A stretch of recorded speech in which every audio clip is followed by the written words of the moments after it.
Welcome to SEN Insights, powered by Rubric, the podcast focused on what's shaping the post-secondary student experience sector right now. I'm Paul Clayton, CEO of SEN. In each episode, we explore the key issues, ideas, and successes across the sector, from leadership and funding to wellbeing, data, and impact. Through conversations with sector leaders and practitioners, SEN Insights shares practical insights you can apply to your own organisation to strengthen student experience and outcomes. So let's get into today's conversation.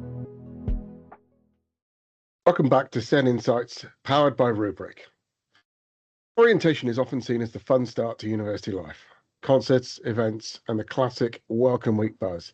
But for many student organisations, orientation is becoming something far more strategic. At the University of Canterbury in New Zealand, the UCSA, the student association over there, has reframed orientation as the first step in the student success journey. A deliberate effort to build belonging, connection, and well-being from the moment students arrive. Today, I'm joined by Tayla and Clare to talk us through their award-winning program, and you can't help but get wrapped up in the passion and enthusiasm. Welcome, Clare and Tayla. Before we get into the actual questions themselves, introduce yourselves, what you do at UCSA, and I'd be interested in your paths to how you ended up working at the association as well, which is completely random. I didn't warn you of that, but let's start off there, I think. Sure, Taylor, do you want to go? Oh, yeah, sure. So hi, my name is Tayla Stiles. I'm the Marketing and Communications Manager at the University of Canterbury Students Association. We are based in Christchurch, New Zealand. So yes, a little bit about how I ended up here. So I joined the UCSA around May, June 2023. My background prior to that was building sales and marketing strategies for the distribution of a hydrofoil water bike. So I was working in the marine/cycling industry for a startup for about just under 5 years. It was a whirlwind, as one can imagine. I learned how to do things on an oil rag. But I was always deeply passionate about the idea that you can really ingrain yourself in people's lives. And that is actually what marketing is making and improving your relevancy for whether it's a product or a service into people's lives in order to stay there and be part of their everyday life. And so I left there. I was working up in a different part of the country at that time, moved to Christchurch, and when I was job hunting, I was really intrigued by what the University of Canterbury Students Association was doing. I found it quite fascinating that there was a sort of like commercial arm to things, but also student experience, and Christchurch and Canterbury has been on its comeuppance after the earthquakes.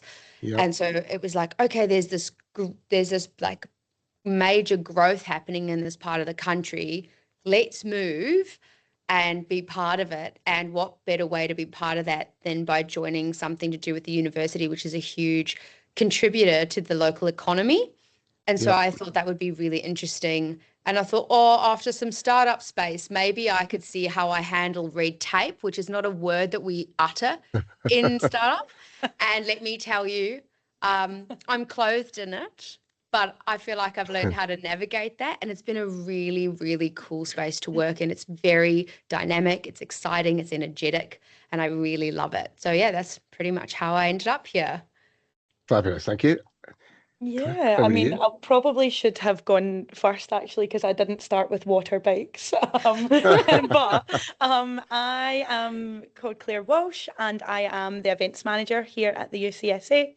I started with the UCSA kind of late 2022, and I have been in New Zealand since 2018. So I guess I've got a bit of a different journey from coming here. I studied and grew up in Scotland. And I studied event management. You'd never guess, right? I started an event management degree, and all the while I was very venue based and working in events. Always kind of on the up and coming of the delivery of events at an operational level. So I learned a lot of my time and did a lot of my ropes as a wedding coordinator. I've been in corporate events, I've been in hotels. And then when I guess when I was looking for a new opportunity in Christchurch, when I saw the UCSA job pop up, it was definitely something that they're pretty few and far between in terms of the really, really excellent events programme. I think I was probably a wee bit taken aback by the actual student culture here. It was something that I believe is probably growing a little bit more in the UK and in Scotland now, but it was definitely like something that I hadn't really experienced before. So I was able to bring a lot of like event knowledge into the role. But then also at the same time, totally cracking open into like the whole student experience element of it and what makes the events still a success, but with this whole new demographic of people that I'd never worked with before. So yeah, definitely similar to Taylor, like the dynamic of this role, like in terms of it's very different. I know Taylor says obviously we have a commercial arm, but like our whole role is to provide that experience for students as opposed to like some of the other kind of traditional event management companies who are essentially just working through in a wee bit of a different goal sense. But for the most part, yeah, it has been very, very, very exciting. I joined as an event coordinator and was very, very boots on the ground in 2022. And then I stepped up into the event manager role last year. So it's been really cool. Congratulations. Thank you. It's been really, really cool, mainly as well because this orientation has been my first to lead and lead my team of event coordinators, which has been so exciting. Eye-opening, I think, is the term, but it's been really, really, really cool to see it all come together. So yeah, that's brilliant. About me. Thank you both very much. Let's move on just to talk a little bit about the association then. Because obviously you guys are based in Canterbury, New Zealand.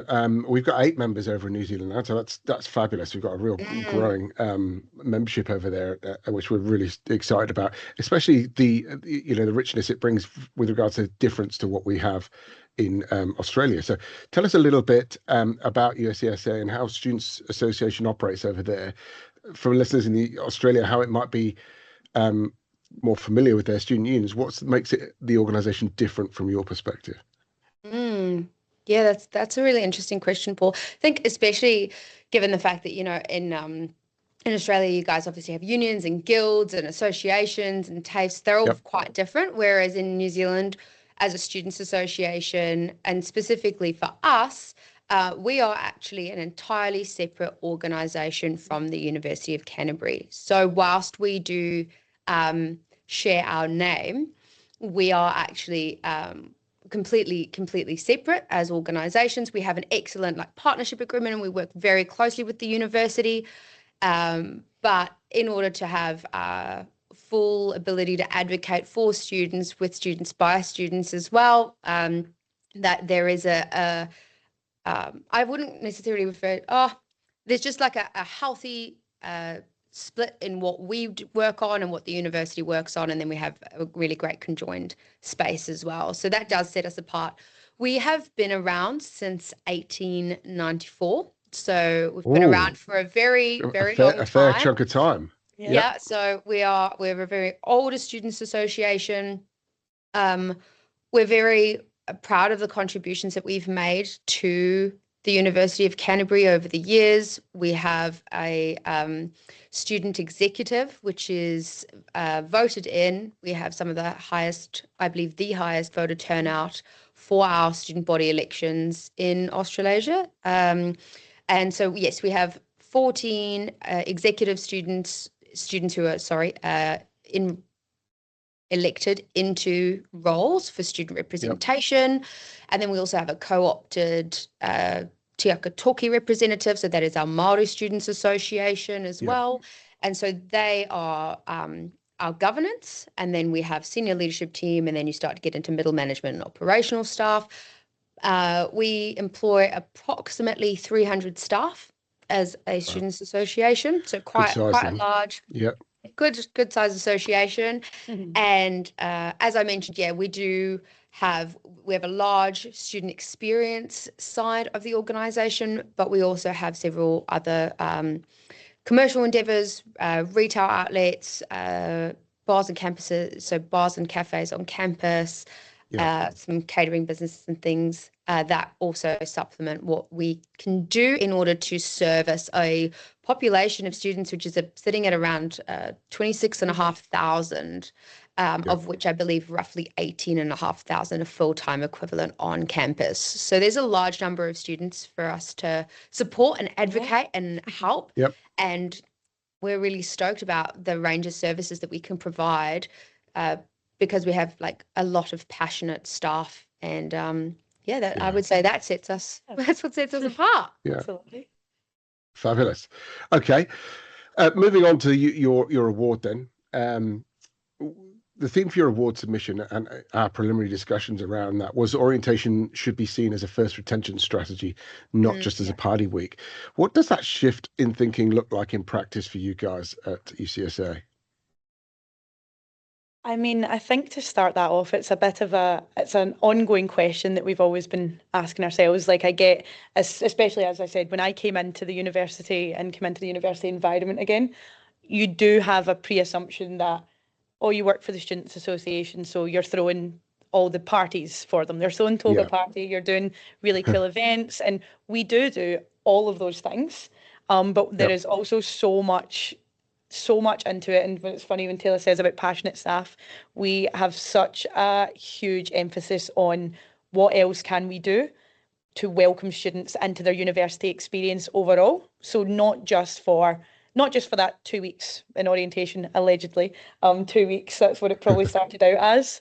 But then with us looking at how we interact with different cohorts, how we look at bringing their experience straight from home most of the time, and recognising that when they then come to campus is like, what else can we do with our events other than like the big games? What else can we do to make them feel a wee bit more calm, a wee bit more at ease, a wee bit more even excited even at the same time about joining university, outside of that academic pressure that they're going to have over the next few years. So yeah, we have definitely felt a shift overall, as opposed to putting on a party and hoping they come, is very much a full year look at behaviour and a full year look at what we can offer and constantly making changes to our offerings. And that's really shown in orientation. So yeah, absolutely. Absolutely. I think when we look at orientation, we really do see it as a chance for us to entrench the UCSA into the student experience and their understanding of who can support, uplift, whether it be wellbeing journeys, academic support, just being able to socialize, whether that's through clubs or events we put on. There is so much. And orientation is a chance for us to highlight the range of services and support that we can offer, whilst also understanding that during those first few weeks, well, to us, a month, they are absolutely inundated with information. Yeah. So how do you look at this and go, what are you going to cherry pick and put in front of them to get them engaged, but also show them your relevance, why you should engage with the UCSA, what does being a member look like, why is it important to you, and that can be anything from they might need a dental voucher down the road through to I really want to make friends and I'm going to go to toga party and attend that in order to engage with more people that have just come to the university. So there's a real wide range in terms of what that actually looks like. Fabulous. And you guys shared with me that the orientation at UC now spans multiple weeks and includes a range of different experiences. Can you paint a picture for the listeners of what orientation period looks like for a new student arriving on campus? Yeah, I guess, from an events perspective specifically, we span close to 4 weeks worth of events, and that's about 3.5 to 4 weeks, all of varying degrees of size. But for example, this year we've delivered around 21. I thought it was 20, but it's actually 21 events and or activations. All of these being from up to our major 3,000 Pax festivals, to our toga party, our legacy events, to working really closely with our halls of residence, where we support them a lot earlier with their hall to kind of coincide with the hall's move-in dates. We've started really coinciding with them as well as the university and providing something for the students in that first week. So that's everything from having a pretty exclusive concert for them on that first move-in day, to then also then going forward and welcoming them to Hararoa, which is our building, and welcoming them to the UCSA building. Yes, it's a beautiful building, and we're so fortunate. We are so fortunate to have it, because it enables us to be able to deliver this volume of services, not just events, everything that we can provide to them, from infrastructure to staff, who are, like, again, a team of professionals who are really passionate about their experience. And everything from going to a barbecue and getting some free food, to the Halls students coming over here and finding out what the UCSA is. And as Tayla was saying, like, we are very conscious that it's back to basics. Like, they have just left home, a lot of people. They are still trying to figure out how to live by themselves and all the new challenges that come with that. So we don't want to give them too much on top of their studies as well, because there's so much. Their emails must be off the chain. So yeah, we definitely do a lot of tailoring into our offering there. But yeah. Fabulous. One of the interesting points I picked up was that you guys began engaging students before the university's formal teaching activity begins. What's that early engagement window, and why is it so important to you? How do you manage that? Yeah, that's quite an interesting one, Paul, because the reality is that when you've got students here on campus, it's a captive audience, right? So you're talking about your second years, third years, fourth years, postgrads onwards. They've already engaged with you a few times on different things. But when it comes to freshers and first year students, you do need to get in front of them earlier before they're necessarily on campus. And so a way that the UCSA does that is we actually have a national radio partnership, which we utilize to actually support our ability to communicate with potential University of Canterbury students about who we are, what's happening during orientation, and actually get in front of them before they set foot on campus. So there's a whole bunch of stuff that we, of course, do in terms of like physical activation, and then, social media, and getting them all on board with everything else that's going on. But in terms of being able to actually reach them and explain who we are as an organization and what we can do for our members, we actually run radio ads, for example, to 4 major cities across New Zealand 6 weeks in advance to being able to start. Then we, as Claire mentioned, we have we work with the halls. We support a really early on concert. So that's actually what we are now referring to as week 0. And we have week 0 events. We then also begin to integrate them into events that we do at our Students' Union building. So that looks like the beer garden, for example, which we put out of our Foundry Bar, which happens for about 3 to 4 nights. So we're beginning the socialization, the getting familiar with where we are space-wise in relation to the halls, encouraging them to be able to start engaging with us. And then once we've sort of got that underway, so you're looking at that sort of week 0 weekend of moving in, then we start getting into, right, like, here's a welcome barbecue. We're going to do this. And then you've got your larger scale evening time events, but you've also got the halls welcomes where we bring them in. We let them know what we have going on. We let them walk away with bits and pieces of information that isn't necessarily relevant to their immediate journey right now, but could help them in the coming months, right? So again, you're tailoring what you're communicating to them as you have that discussion, as you bring them on board, and you actually follow their journey, right? Because if you're trying to infiltrate your relevancy and your impactfulness based on what they're actually about to go through and experience. And so by meeting them where they're at and their journey, you automatically improve your relevancy at every step of the way, because you're not having discussions that are too far in advance with them about, oh, we could offer you this, we could offer you that. Right now, they just need to know where's the closest shop, where do I buy a white bed sheet for toga, and then how do they know where the closest bathrooms are in our building? And also even just everything, like to continue on from that, because it's a really good point about that creating space.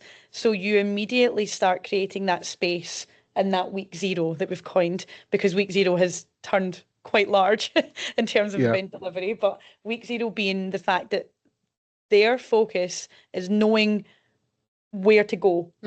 First and foremost, where to go. If they're sitting in a hall and someone goes, oh, what should we do? Do you want to hang out? Do you want to make a friend? Oh, we could go across to our bar, the Foundry. Like, we could go across to the bar. Oh, they have this night on for us tonight that we can just go and sit and get to know each other and make those connections, which then as they go on, that will be a pivotal thing that they remember, that they were allowed space to kind of build those connections.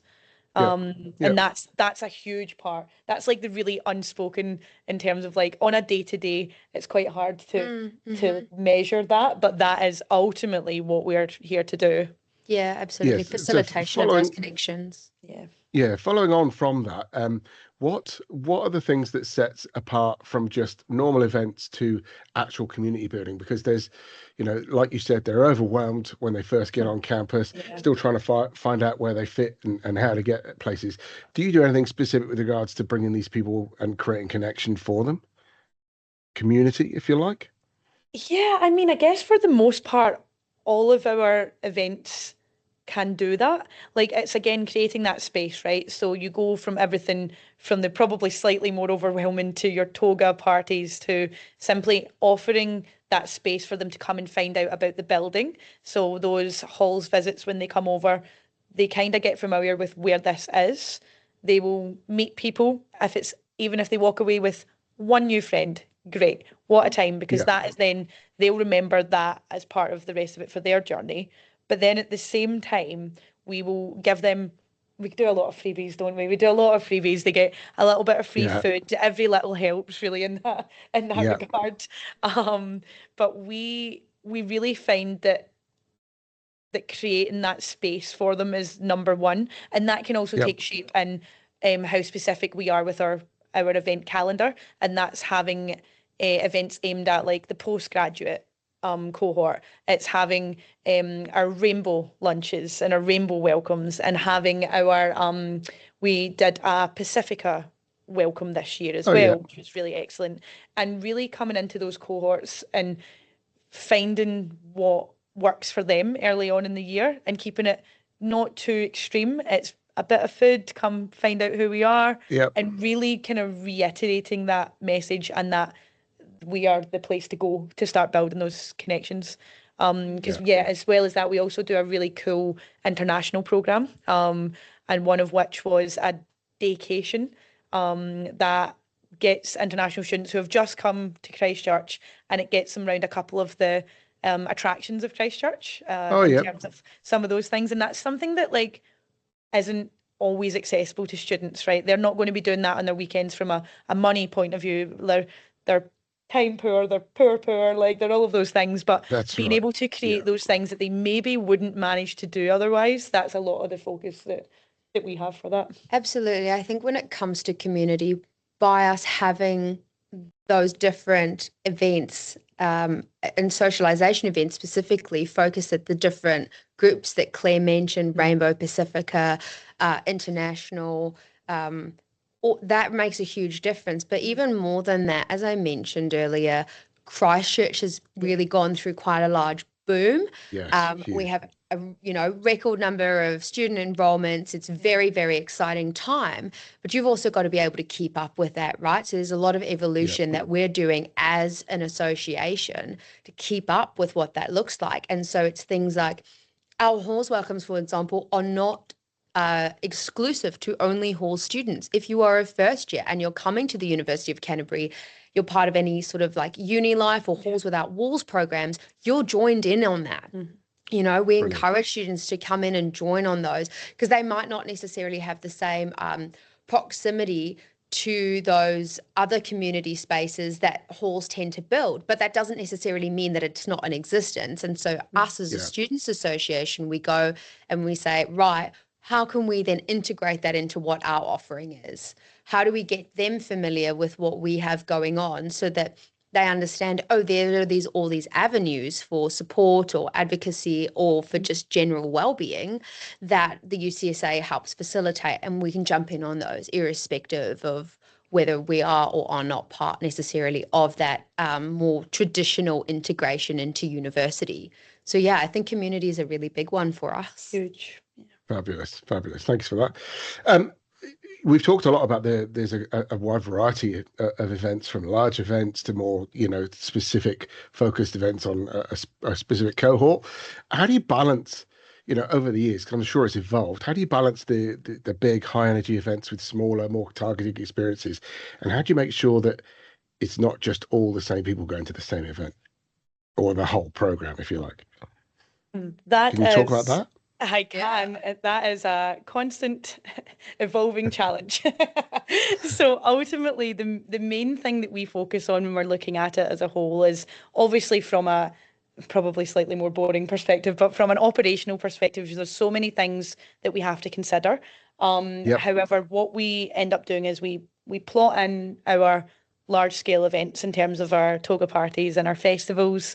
We also run a really cool event called First Base, which has about 1,500 students at it. And that's also a concert-based event and one of our major events. From there, we go from a little bit of that, like that those cohort-based activities, where we're going into like the postgrads and what can we do for international students, and that's kind of based on a little bit of feedback from previous years. And as we kind of evolve throughout the year, orientation is it's pretty chocker, but it's an opportunity to try these things and get immediate kind of feedback on that from the students. It's tricky. Yeah, I think absolutely. We have our student executive, we really rely on those, elected representatives to let us know what is going on, right? You're always best led from students. And so we really value their input. It's a huge avenue for us to be able to collect student voice. Yes, of course, we all do surveys and feedback sessions and all of that. But the reality is that no one's going to tell you quite how it is, like your student representatives will. They humble you very quickly. But it's so helpful because we can learn and fail so fast, pick up back again, do something new. They'll tell you when it's great. They'll tell you when it sucks. And we rely on that really in-depth, feedback from them about what they like and also where they want to see things evolve as well, and allowing us the ability to do that.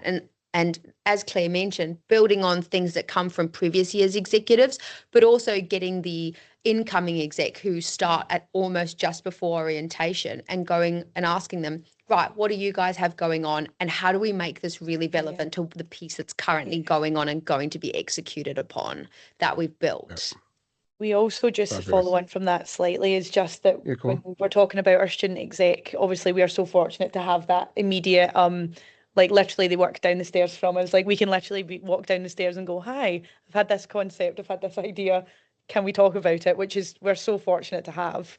But we also work very, very closely with a number of the student clubs. And speaking, I think that it stirred my memory when Tayla said that they will humble you. They will. So they will definitely give pretty whether it's on the day to your face, mostly that they will tell you what they liked, what they didn't like, what they want. And we try, there's elements of taking it with a pinch of salt, but there's also we want it all, right? We want to hear the good, where we can improve, what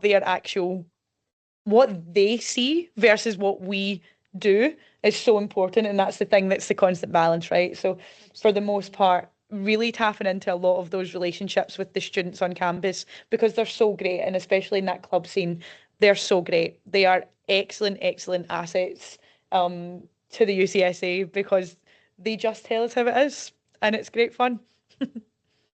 Excellent. I mean, it's a great relationship. When it goes well, I think it's like you say, it's hugely valuable.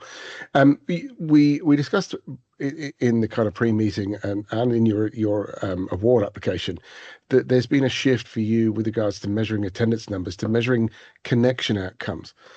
What does that mean in practice, and how do you know if you've succeeded?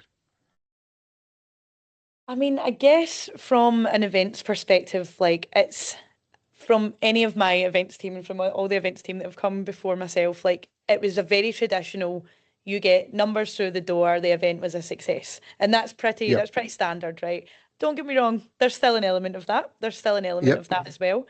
However, what we have been reshaping our views on really is, are what like we are doing, is it relevant? Is it relevant to what they want? Have we managed to tap into what they want from us, and where can we make improvements to what we offer? A lot of that again coming from those relationships that we build. But it's that measuring success thing again, isn't it? It's kind of reshaping your thought around that. And whilst maybe a few years ago you would be able to get, for example, tickets through the door, you would get them through the door immediately and they'd be sold out immediately. And we are still very fortunate that we do have a lot of events that still happens for. But when you think of it as a wider picture, that's not happening really anywhere in the event space at the moment as well. So what we really focus on is, regardless of how many tickets we sell or how many people we get through, are those people coming and getting something out of it? Are they then re-engaging with the UCSA? Is it as simple as, cool, they've now followed us on TikTok or Instagram, and that then means that maybe they'll see something again in the future, and maybe they'll see more about our services.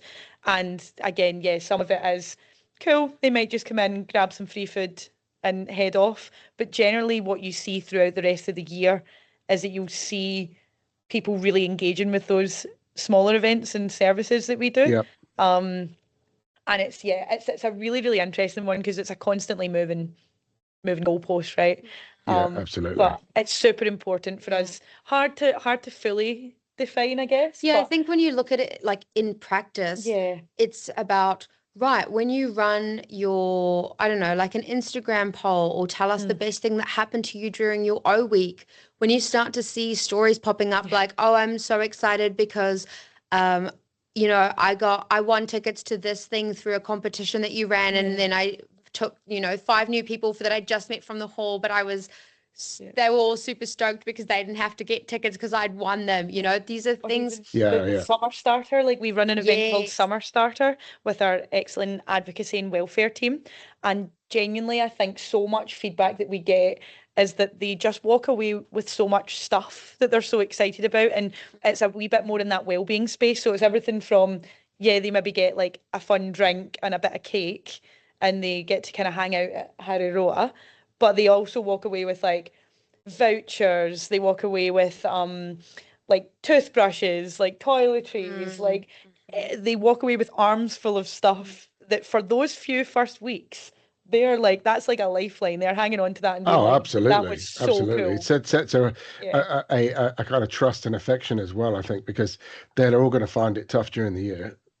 Yeah. Absolutely, yeah. They do. But I think it's really about looking at going, when you're hearing that feedback, whether that be through your student representatives, through engaging with them in the social media sphere that comes after you've had this chance to get in front of them in person and chat with them and see what that looks like. When you're starting to see those connections come out and those stories that you're hearing, oh, well, this thing went really well, or I had this happen because I went to this thing that you guys put on. Clubs Day is a huge one. We put our clubs team put an enormous amount of effort. Just Paul, to give you an idea of scale, we support just over 170 clubs. Right? Yep. That are UCSA affiliated that we support and we run Clubs Day for.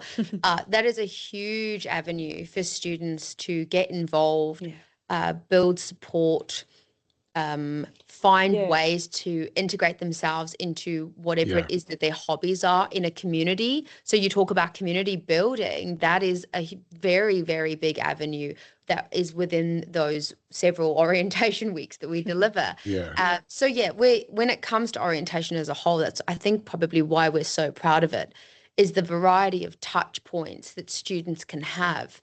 Means that whether you're a first year or a second year looking for flatting information and come to Summer Starter Expo, for example, which is that Wellbeing Expo Claire just mentioned, there really is an ability to re-entrench yourself in the relevancy of the student journey, irrespective of what year they are in. And for us, that is so, so important, because you really do have a make or break chance, especially during orientation, about whether or not you're going to keep them for their 3-4 year degree or if you lose them. And that is a really, really important thing for us. Yeah. Do you guys have, what's it called here? There's like a 6-week period where they're enrolled and they start, but they don't actually have to stay and pay. There's like I can't remember what the date's called, but there's a cut-off date in Australian universities that if you keep them, once they get to that point, then they're properly enrolled and their fees are generated. Whereas if during the orientation period they're lost, there's no cost to the student themselves. Do you have that? Well, I believe that there is something like that where we know that students can. Oh, sorry, what did you say? Census, it's called. Census date. There's a date whereby if you're still enrolled at that point, that's when it generates your fees. Yeah, I think there is something similar in New Zealand. I'm not too 100% sure of the exacts around it, but I do know that if you unenroll by a certain date, then I don't believe you may have to pay fees. But so similar. I'm not 100% sure on that. Super but to be important honest, to get the orientation part right, to make sure that you're capturing and making them welcome enough that they want to stay. Yeah. I mean, in terms of that, I see that more as in the academic side of the journey, which is equally as relevant. And so what you will see, for example, with our orientation calendar that you and your team deliver on, is that we do taper it. So you've got, specific weeks that are quite heavy. You taper it as you going towards the back end of it. You've got slightly smaller events, more of those wellbeing events, and the academic conversation starts, right? Because yes, it's all exciting and you've made a couple of mates and you've got your bearings and you know where the closest supermarket is and you know where a good place to get coffee is on campus, but it is now time to get stuck in. And ultimately you are here for an academic journey when you are at university. Doesn't mean that there's not an enormous amount of support that needs to be wrapped around someone in order to achieve a degree. I think it's a huge undertaking, but definitely that tapering towards the tail end and then beginning, that's when we sort of switch as an organisation into class rep discussions. What does that look like? The academic side of things, their classes start up, their lectures are happening.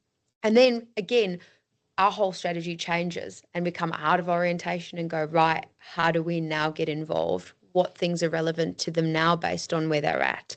And that's where a lot of our services will start at the same time as their lectures, for example, and then we start rolling those sorts of things out that they can then engage with us in a different sphere. Yeah.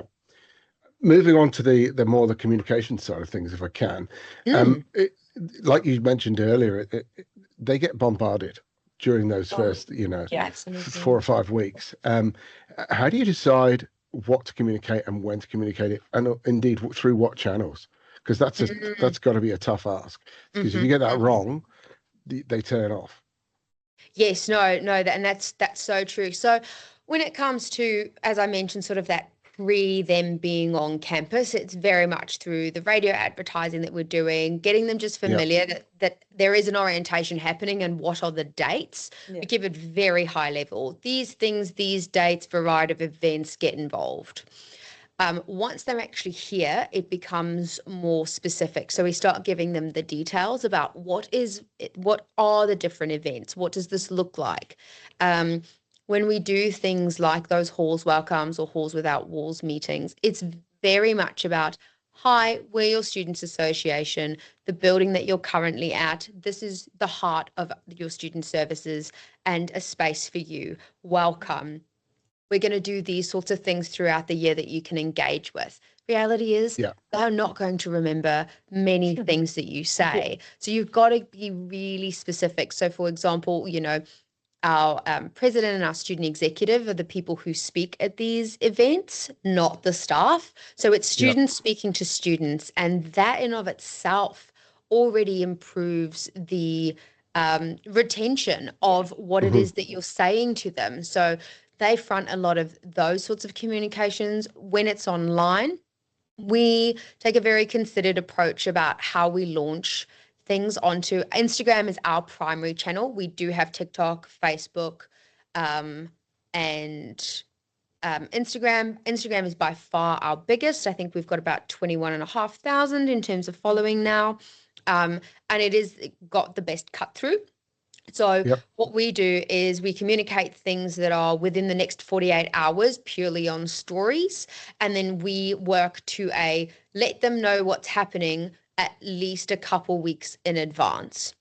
So we will put out what would happen in week 0, 2 weeks prior to week 0. Same with week 1, week 2, week 3, so that you're not just current. So the last place you want to find yourself in is where you're releasing 4 to 5 Instagram posts a day. The relevancy is nil. So you're looking at, tell them what's going on and what they can engage with. Have clear calendars, for example. So we design calendars week 1, week 2, week 3 that we run on our digital screens throughout the building, throughout the campus, so that at any given moment you can actually see, oh, it's Thursday, which means I can go to this, or I could go to that tomorrow. So we really try to simplify out. We do have the extensive calendar on our website, for example, but we try to get these like bite-sized pieces of information at various different touch points. We use our student magazine, for example, where we have some allocated pages within that, and we'll specifically focus that on things like did you knows or introducing who we are as a students association, because that's a longer format. You have more chance to explain what it is you do and what that looks like. You don't necessarily have that on social media. TikTok's very much about the fun, exciting things. So that's recap videos, trend things, making sure that you're just peppering in that here and there. Whereas Instagram, I would say, is our primary platform for communicating what's on and how students can get involved with things at the time. And we sort of rotate through those, I would say. Yeah, and anything to add? I think a mixture of that as well is like it is very intentional. So even stripping it down to an event by event basis, we have those standards that we work within, and then it's a case of being like, cool, there's no point putting up something that's going to get lost. So therefore put it up a little bit later. For example, we will announce that whole calendar like Taylor has said, but then the night before or the morning of, it's an Instagram story to be like, hi, there's a free barbecue on campus today, come hang out. Because if you do the full week before that talking about something and then leave it for a few days, they're going to forget. They're not going to forget that. So you want to make it really easy for them to pick through that. And then something else we do really well is our EDMs, because we do balance those out. Those are, again, super informative and mainly for a lot of our ticketed events. Yeah, absolutely. But they are super important in terms of like us getting the relevant information to the right people. And so there's no point us posting all of that on our socials and essentially clogging up our socials for only a small percentage of people that have enrolled, as opposed to like keeping the channel free basically to showcase all of the other services as well as just like those orientation events as such. So it is it's a fine balance. I think we're doing pretty well at it. It seems to be going well because there's a conscious decision, right, not to flood things, because you don't want things to get lost. Absolutely. Yeah. Okay. Just one more then to wrap it up.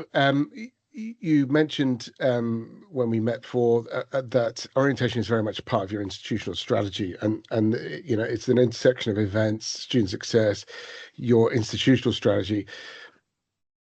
Can you tell me a little bit about your relationship with the university and how that supports this? Because I know some of our association's members don't have as good a relationship as you do. So some of the things that they're trying to achieve, like you, might be hampered by the fact that they might not have data. They might not be able to get a hold of addresses of, to do EDMs and so on and so forth. What kind of support do you get from the university in your approach to orientation and then the wider engagement with the students? Yeah, I think for us, when we talk about those different kinds of events that we put on, when we talk about the like cohort specific, for example, so let's take the Pacific Welcome, for example, we work with the Pacific development team at the university. We work with the UC Rainbow when it comes to our Rainbow welcomes. So we have good relationships with different faculty. And even things so much as like, we work with the grad school for our postgraduates, and then even on an operational scale, we work a lot with the likes of like UC security from a health and safety perspective at our events. So there's lots of like touch points for us from a university and which is encouraged from both sides. I think, and that's quite an important thing to remember. And as I mentioned, we do have an excellent partnership, and we work very closely together on things.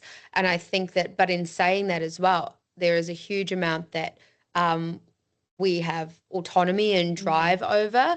But we also make sure to, when, as you said, like the university may have data in this space or a deeper insight into this particular area or cohort of students in a different space. And so you've got that student perspective, you've got that academic perspective, and it's really blending and marrying the two and then going, right, with the student at the forefront of your mind, what is the best thing we can be doing here? And that's what we ask ourselves when it comes to putting our orientation calendar together, communicating to our students, understanding that there is going to be a paring back of what you communicate. So what's the meat and potatoes that you're giving them, and why is it relevant? And you back that up with conversation that you're having with the university, with what you're having with the representatives that you have who then also have a relationship with them as well. So again, that brings us back to our student executive. They do attend faculty meetings. They do sit on various different like advisory groups and boards, for example, at the university. So there is a very clear integration and pathway for those conversations to happen. But also we have, like I said, a lot of passionate staff and a lot of passionate staff at the university as well. And we really come together to make magic happen, because it is a big time of year and we're just so proud of what we deliver, and for us to remain relevant and impactful to the student journey as their Students Association. Fabulous.